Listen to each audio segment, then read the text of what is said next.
Are you ready for National Black Girl Month?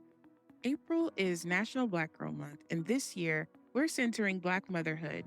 National Black Girl Month is a call to celebrate, invest, and champion Black women and girls. Join the movement and spread the spark. Visit nationalblackgirlmonth.com. Welcome to Impact Innovators with Felicia Ford, where we dive into the strategies that empower changemaker brands to leave a lasting legacy. Think of this podcast as your audio playbook for meaningful action. What's possible when thought leaders, disruptors, and pioneers align to share their journeys? I'm Felicia Ford, your host, bringing together the brightest minds and the most groundbreaking ideas to help you drive change, navigate through the sticky stuff, and elevate your brand. Whether you're tackling funding hurdles, looking for growth strategies, or seeking the perfect balance between profit and purpose, we've got you covered. Stay tuned and be a part of a movement that's setting new benchmarks in how we think about progress, community, and doing. In today's episode, we're joined by Dee Ntšala, founder of Nova Conxulting, a leadership development firm that works with the best to help them stay ahead. Dee partners with corporate, nonprofit, and university leaders who are already operating at a high level, but want to refine their strategy, enhance team performance, and ensure lasting success through purpose-driven growth. We sound like we need to be team members. Talk about it. I'm always looking for Okay. partnerships. Dee's approach blends neuroscience, DIEB principles, and helping leaders unlock their team's full potential while maintaining authenticity and alignment with their values. Dee also includes wellness practices into her leadership development programs to improve the efficiency of her work. With years of experience coaching some of the most driven professionals, Dee shares strategies for staying at the top of your game, building high performing teams, and using purpose driven leadership to achieve lasting impact. This conversation is for those who are already winning, but ready for more. Woo! Yeah. I think you sound like a rock star. Like, Yes, you are. Oh my gosh, I'm so intrigued. And I just can't wait to just hear stories. We've got to hear a Oh, story, right? We've got to hear what you've been doing, like what tell us, please. And how did I do with the pronunciation? Because I was practicing. you did a good job. You did Thank a good you. job. Thank you. Please say it I'm again proud. though, because I love the correct pronunciation of your name. The funny thing, my full name is Dee Ntšala. So I go by Dee because Dee Ntšala is see your face? Exactly. Yikating. I could say that easier than your Oh, last name. Dee Ntšala and Tala is like my full name, but I go by Wow. Dee. I've gone by Dee since I was 8. Yeah. So I kid a lot, but it's actually kind of true. I know at what point I've met people based on what they call me. Like my family only calls me by my middle name because there's like at least 40 Eketsains in the whole family. Mm. And then like my childhood friends will call me Eketsain because that's just what they knew. And then like after third grade, when I was 8, everyone just called me Dee. Mm. Okay. Yeah. So yeah, Dee Ntšala. Dee Hi. Ntšala. Ntšala. Hi. Hi. Now I want to go and practice. I'm going to practice after this for sure because I love languages and I love culture and people, and I like that to honor, Oh, people's. thank you. Yeah, for sure. Okay. Thank you. So, hi everybody. So who am I? Originally born and raised in South Africa. I moved to the US almost 20 years ago, and then we were just talking about this. I was upstate New York for a minute, Hmm. and now I reside in sunny Arizona, where now as you guys are cooling down and it's getting chilly, I'm actually liking the weather outside. I'm like, oh, it's 95 degrees, amazing. Who would Oh, have thought? Ma'am, it is better than 115. oh Okay. yeah. I can't do it. It's It's better than 115. Trust me, when I first moved here, I thought it was weird when people would celebrate double-digit weather, even though it was in the 90s. I was like, it's still the 90s. But yeah. I've been here long enough. I'm like, yes, Oh, we are below 100. We're making progress. But yeah, so that's me as a person. Professionally, I am a leadership and organizational development consultant and coach. mhm. What does that mean? I work with individuals that are in leadership positions. So be it a founder, a manager, an executive, people that have orgs under them Mhm. to help them, one, refine their personal leadership style so they can then impact their teams in a positive way and get them to perform just perform well, Mhm. right? Mhm. Maybe not even well, but just excel. And I do that through The leadership development piece is more one-on-one, working with the leader. Like, hey, let's figure your leadership style out. Let's figure out your strengths. Let's figure out how to leverage that.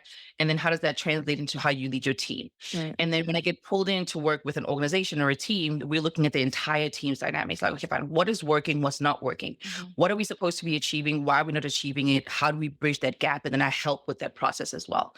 So yeah, that's what I do for work. And I like to say that I love solving people problems. Like Mm. if you have a people problem, Mhm. I'm your person. Yeah. That's where I excel.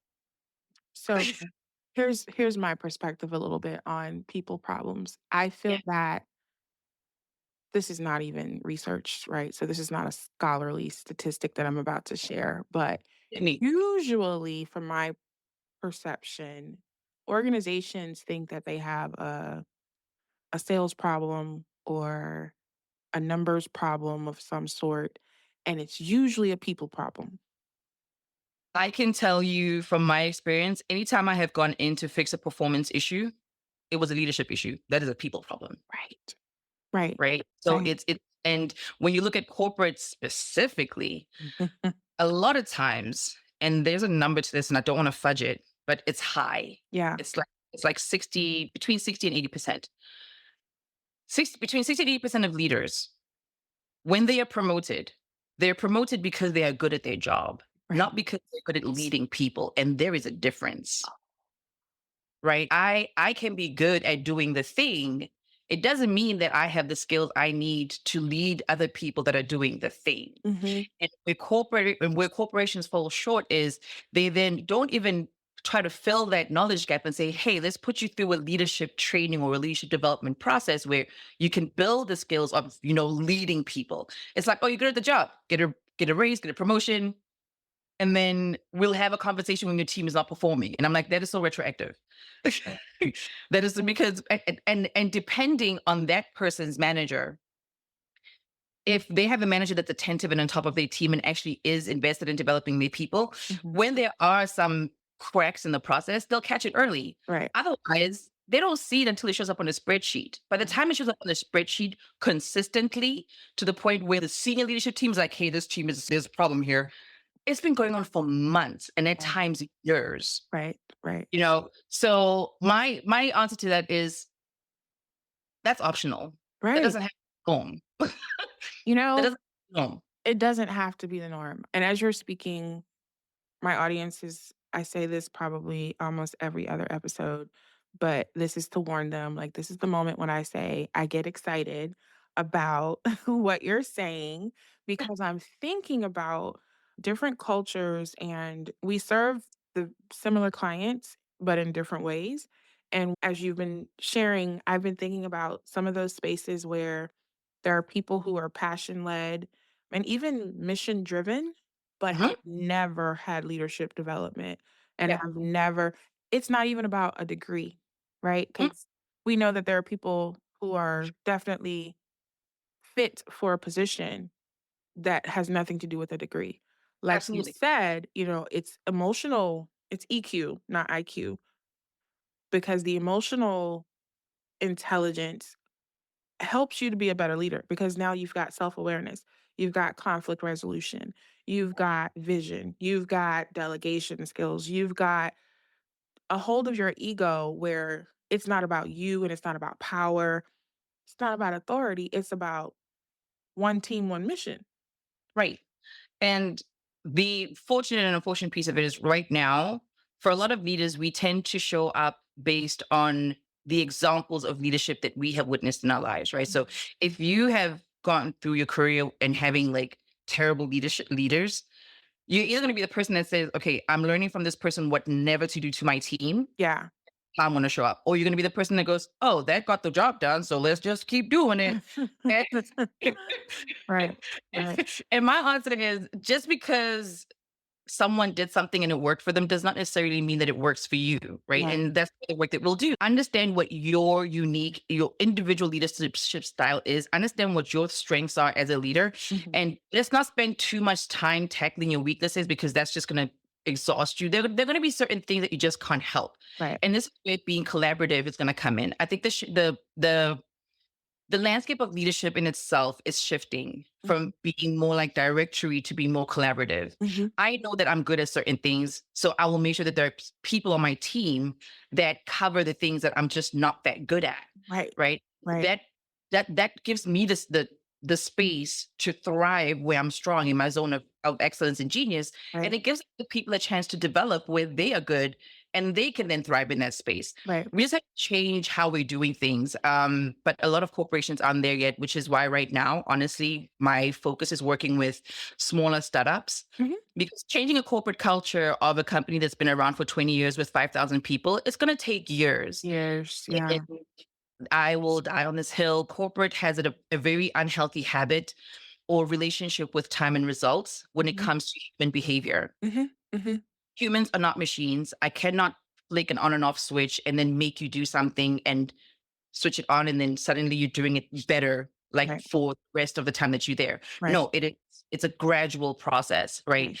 So when someone like me gets called in, sure, we can work on the foundation, but there needs to be reinforcement Mhm. over time to then change that behavior so it's just the norm. Right. It's like this weird transition where we're actively reinforcing, continuously reinforcing until it's the norm. Most corporate leaders don't get that. It's you come in, you fix the problem, and they expect the problem to be fixed forever. And I'm like, no. If you don't go back and check and have these conversations and give people reminders, they're going to default to the typical behavior. That's just how our brains work, right? Our brains are designed to keep us lazy. It's a survival thing, and it's Yeah. okay. Nothing wrong with it, right? But your brain is trying to use the least amount of energy it can on a daily basis. This is Right. why we form habits. So when we are changing a habit, when we're intentionally changing a habit, we need to be in an environment that constantly reinforces the new thing. Right. So what happens with most training is people will go into a training or they do a workshop and then that's it. I'm like, the retention piece is missing here. The integration piece is missing here. Yeah. This is why corporations feel like, oh my God, we spend so much on L&D, but we don't see the ROI. Yeah, you spend a lot on L&D, but you're not spending enough time and being intentional about reinforcement and Mhm. integration. Mhm. That's why you're not seeing the results that you want. So let's just rethink how we approach these things because yes, there's an art and a science to learning as people. Right. That does not change because we're just learning about work. Right. No, learning is learning, Right. regardless of what you're doing it. Right. And as you're sharing that, Dee, I'm thinking about the knowledge gap that exists with organizations. I've had some conversations lately with some nonprofits who are on the track of hiring brand strategists because they need Mhm. support with their messaging. But, I'm talking it up, talking it, talking it up. And I appreciate you for wanting to do it, but you don't know what you need. You know that you need it because I've recommended that you need it. So what I'm hearing you say is that those companies who know they need you don't have an understanding of change management, don't have an understanding of organizational development, and as you already stated, the human behavior part of it, but then the sustainability part of it. And that is exactly one of the biggest problems with people that may have worked in corporate will say, "Oh, it's so sterile." And it's we can't talk about the real thing. So I love that in your work, you talk about authenticity and what that means. And while people think it's a buzzword, it's not a buzzword. It really isn't. It really isn't. And people tend to do well in spaces where they're able to show up fully and not have to self manage at a crazy degree, right? Like we all have to do some sort of self management wherever we are. That's just adulting in life. Right. But um, when you stifle people's personalities or their natural inclinations, you're robbing yourself of this person coming up with great ideas, Mhm. right? So if you have this corporate culture that's like super stuffy, if that works for you and that's who you hire, that works.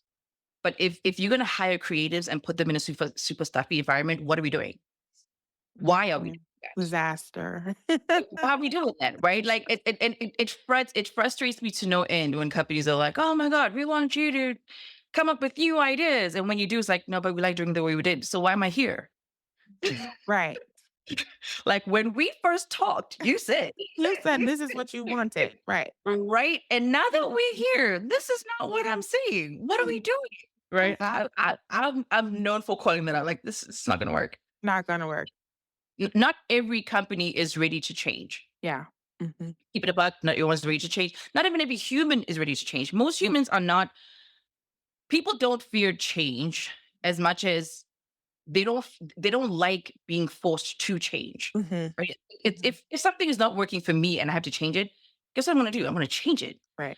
But if someone comes to me and they're like, "Hey, this you need to change this to this," and I don't understand why I need to change it, Mhm. do you understand the amount of resistance you're going to have from me? And it's something that I do, and I Right. know better. Right.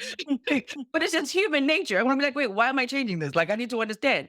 So where most corporate leaders fall short with change management specifically, as you were referring to earlier on, is just communicating like, hey guys, this is not working.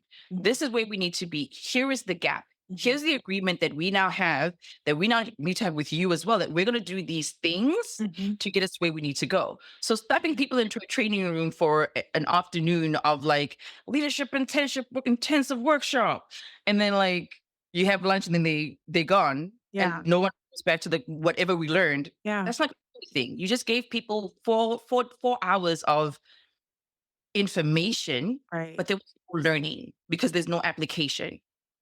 I That's a love it. difference. Yeah, I love that you just shared that because so some nonprofits or smaller organizations, I'm going to even say startups who don't have this understanding. This is why we have this platform because it opens up a deeper layer of these types of services and why there is this need. Mm. I've seen, and I'm going to share my own personal experience with working with some orgs that would have a service and they might do a workshop, but don't see the benefit of the follow-up and it being a 6-month, 9-month, 12-month process. And they're like, "No, no, no, no. We just need you to come in and do this one thing." And I'm, No. "No, it's gonna make it worse because then they're gonna have this eye-opening experience and it's, ah, and then it's you take their This is hope what's away. possible. Yeah. Right. And you take Yeah. their hope away, and then they're gonna be resentful of you. They're not gonna like their job anymore. It's gonna get worse. It's I would rather you not hire a consultant than hire one and not stick it out, right? Right. Right. And it's so if you're a founder, if you're a corporate leader, please hear us out here. We get it. There is a cost impact to all of this work, right? Right, right. But the benefit on the other end of it is so worth the Yes. investment. Yes. It's like investing in new software. That check that you're going to sign the first day is going to be enormous. It's going to be intimidating even. But once your team gets using it and life gets easier, you have it's worth it. The results are worth it. Right. Investing in your people's development in a meaningful and intentional way is worth it. And the nice thing about it is, if you put in the time to make whatever learning you are doing right now so baked into your corporate culture that is just how people show up, you won't have to do it again, because anytime new hires come in, this is just now how the team functions. That tribal knowledge sticks. Right. Until it becomes tribal knowledge and until it sticks, Oh, I you love that. have to do the intentional work of reinforcing. Yeah. I love that. I love that. I love it. I love it. I don't know how many times I can say that. I love that. The tribal knowledge sticks. It's Yeah, the culture. yeah, yeah. It takes repetitive Mhm. conversations, behaviors, actions, processes to bake something into your culture, right? Oh, You don't create a culture in a day or an right, off. That's not how that works. right, right. Human beings don't stop being human beings because they have a suit on. No, we're still humaning, regardless Yeah, of what environment we're in. yeah. So take into account how humans just develop Mhm. and how we interact and work with each other. And when you are creating your org dev programs or your leadership development programs, do that. Mhm. Keep that in mind. This is going to be a process that we have to be dedicated to for X amount of time. And the bigger your organization is, the longer it's going to take. Right, right. And that's okay. That's the thing. Yeah, Let's not be okay with the process, right? Like, the work is in the process. It's okay. yeah. Let's just understand, hey, this is not going to be overnight success or an overnight, we do this today, we get results tomorrow, and those results are going to be repetitive. Yeah, you'll see a spike the next day because everyone is like super motivated. Yay, we're doing the new thing. Motivation weans after a while if it's not reinforced. Right. So Reinforcement is very much a huge part of leadership development, which is why I love doing what I do. Because even when working with leaders one on one, right? It's as a coach or even as a consultant, it's fine. There's check-ins. There's, hey, how so we did the thing, we made the changes. How are things going? Mhm. All right, what's working, what's not working? Let's tackle what's not working. Why is it not working? Okay, let's look at what is working. Why is it working? Let's do more of that. Yeah. You know, so having those conversations consistently with your team or the people that you're working with is just as important and important to the process. So good. So, say we have a leader who recognizes all of what you just shared, right? Huh? And they identify as a high performing leader. How do they stay there?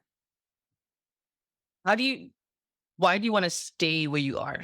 Is my question. Well, I would say stay as a remain high performing and not. I may have a controversial take on this one. No, I want to hear it because we're going to lead to this conversation about burnout. But I'm a huge fan of adopting learning as just a way of life. Mhm. If at any point you are doing the same job for over 3 years and you can do it with your eyes closed to the point where it is no longer challenging, you've outgrown that position.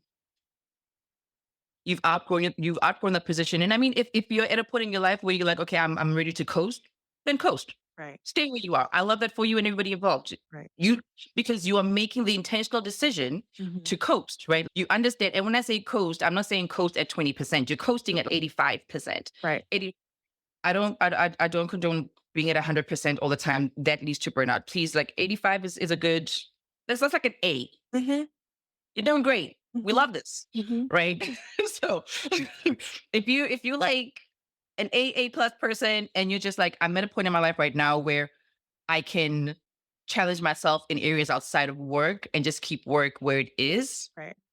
we love this. Yeah. Stay there. Yeah. But if you are climbing the corporate ladder or you want to grow in your career, I would say if you've been doing the same thing for 3 years with your eyes closed and you just feel like you're not challenged enough, it's time to shift. Yeah. It's time for you to start thinking about succession planning to bring someone in who can maintain what you're about to leave behind Mhm. with your exit, and then for you to start looking at what's next. Are you moving up? Are you moving laterally? But something's got to give. Right. Um, but if you want to coast, I think if you're a high performer and you're at an 85, the chances of burnout are very low. Because if you're an 85 work wise, then you've kind of figured out how to balance. Okay, fine. I can show up, I can make things happen, but I also know when to step back and when to take a break. Mhm. Um, I we spoke about burnout before we started recording. I Yeah. know my burnout taught me that I no longer wait until my battery is at zero to take a break. Right. And that was me, right? I would work, and then my body would just shut down on me. And okay, I'm sick. Okay, I guess I'll take a day off. Please Right. Right. don't do that. Um, learn learn how monitor your energy levels. I Time management is great. I've shifted my focus on managing my energy versus managing my time. Yes. And when I manage my energy, I now know from observation, I treat my life like a science experiment. Yeah. Right? From observation, I know that there are days where I'm high energy. I will do a week's worth of work in one day. I'm like, this is yummy. I like this. Great. And then there are days when my 100% is like a 25% normally. Yeah. Like, well, all I can give is 25% today. So what low effort things can I take care of today? And Mm. sometimes at 25%, it's maybe not even doing anything. Let me just take a break. Today's Yeah. the day to take a break. This looks different for everybody. I can say things like that because I currently don't have a boss that I report up to, I report to myself. Yeah. Yeah. But Yeah. if you are in corporate, find a way to plan out your weeks and days based on your energy levels. That's going to take some time, right? It doesn't have to take too long. Like spend a week, just notice your patterns. For women specifically, I would say take a month to just document your energy levels because our energy and our mental clarity is impacted by our hormonal cycle, right? Right. So wherever you are in your hormonal cycle, that's going to impact your energy and mental clarity and all that good stuff. I know that during my ovulation week, that is brainstorming week. My brain is on fire. So Yeah. like exactly. So I schedule creative projects for that week, Right. right? So learning how your body is reacting or responding to your environment and just your energy levels build your schedule around that. Hmm. Anyone can do that, honestly. Right, right. Anyone can do that. And it just helps you manage things so much better. Yeah. Yeah, I think I answered your question. Did I answer your question? I You don't know. did. Yeah, no, you did. I love though that you are we mentioned in introducing you that you incorporate these wellness practices, and I hear that in even in what you just shared, sometimes people don't give themselves permission to be curious about themselves and be curious about how they fit into a company culture or how they fit into a job. I mean, I get it. We all have, bills to pay and responsibilities, but sometimes people overstay. Like you said, 3 years, 3 years. If you've been doing it for 3 years, it's time to shift. Right. Um, but I love how all of this comes together in this, I would say, continuum to assessing who you are. You got to know who you are and how you are in order to be whatever you need to be for your team because we're not, right? Um, Absolutely. and I really am excited for people to hear this conversation, Dee, because I hope that it will help them to think about how they're leading and the demands that they're putting on themselves and the demands that they're putting on their teams. And really to ask the question, is it necessary to go so hard? Is it necessary to be a micromanager? If you're micromanaging, then maybe that person needs more training. Oh, I would even take it a step further. I wouldn't even say, is it necessary? Is it working for you? Right. Right? Because I can tell you, micromanagers tend to do their job and everybody else's. That's stressful. Yeah, And honestly, if you are doing your job and everyone else's, why do you have those people on your team? Save the company money, fire them, and just do the job. exactly. If that's what you do, right? Right, right. Like, if that's what you want to do. Okay, then save the company some money, fire those people, you do those 3 jobs, and everyone is happy. And they go find whatever works for them. Yeah. Um, as we're talking right now, something just popped in my head. I think too, self awareness is great. It's important. It's honestly a cornerstone to any kind of success as far as personal professional development goes. Mhm, But people also need to know how to advocate for themselves, mhm, right? So if you know that you have certain needs to be able to function, especially at a high performing rate, and you can prove it to your leader, just ask. right. At worst, they'll say no. And that's it. You know what I mean? They'll say no. That's Best it. case scenario, they'd be like, let's try it out for a week and see what happens. Yeah. If you try it out for a week and see what happens and it actually works, guess what? Now you have that need that you thought could never be met. And life at work is so much more easier. Mm, I can tell you, I don't like scheduling meetings on Mondays and Fridays no. because Mondays I feel like yeah. So even like at my last corporate job when I was at PayPal, my Mondays I would leave open for people to schedule up meetings with me if they wanted to, but I don't schedule meetings for Mondays. Mhm, I don't schedule meetings for Fridays, and we had no meeting Fridays, so there was no meetings on Fridays unless it was urgent. mhm, So most of my coaching calls or my just regular calls during the day would happen between Tuesday and Thursday. mhm. My boss understood this. You want to know why? Because I went to her and I was like, "Hey, Suzanne, I had this idea.